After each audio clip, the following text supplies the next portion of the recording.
In a survey conducted by the New York Post, the average homebuyer lists applying for college, interviewing for a job, and hosting Thanksgiving dinner, all less stressful life events than preparing to buy a home. Home buying can be stressful. In today's competitive and fast-paced market, it's important to be prepared and ready to hit the ground running. Today, we will discuss tips on finding a mortgage lender, how to search for homes, and how to find a realtor. A little background on me. Prior to moving overseas, I worked full-time as a licensed agent in the Eastern North Carolina area. In my first year of selling real estate from 2019 to 2020, I sold over $2.2 million of real estate. That was over 13 different transactions.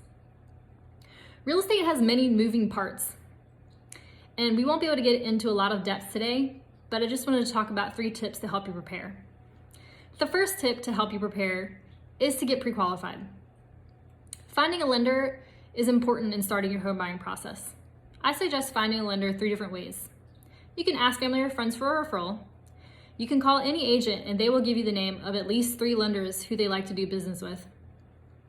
Or you can contact your bank and see if they offer mortgage loans. I suggest that you take your time and do your due diligence and shop across a few different lenders. They all have different rates and fees, and it can vary wildly. You also want to make sure that whoever you go with, you can contact them. You'll be sending them a lot of important documents, and they will be sending you a lot of confusing documents. It's important to be able to call someone or email someone and get a hold of someone to talk to when you have questions. So now that we've talked about getting pre-qualified, it's time to talk about the fun part, doing a home search. According to the National Association of Realtors, 97% of home buyers start their search online. That's not surprising at all. There are super popular sites that you've probably heard of, one being Zillow.com, and Realtor.com is a popular one too. These sites are great, they're convenient, they're easy to use, but a lot of the information that they give is outdated. A lot of the times the homes you're looking at, especially in today's market, are probably already sold or under contract. A less used route that I like to tell people is to find a company local to the area that you're moving to. Get on their website. Usually they have a link to the regional MLS system. This is going to be your most up-to-date source of information.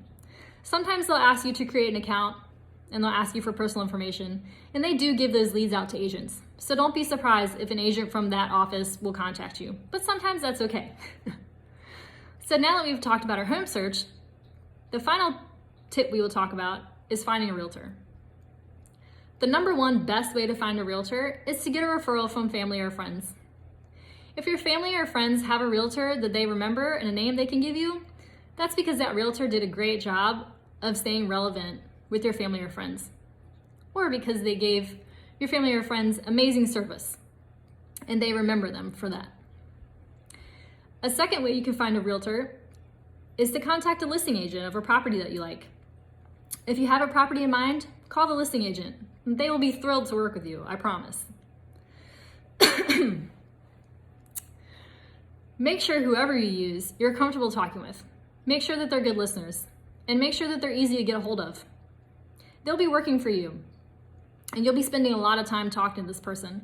So it's important to work with somebody that you can connect with, and that is helpful, and that can explain things to you. Hopefully the 3 tips I gave you today, getting pre-qualified, starting your home search, and finding a realtor, help make your home buying process less stressful than hosting Thanksgiving dinner.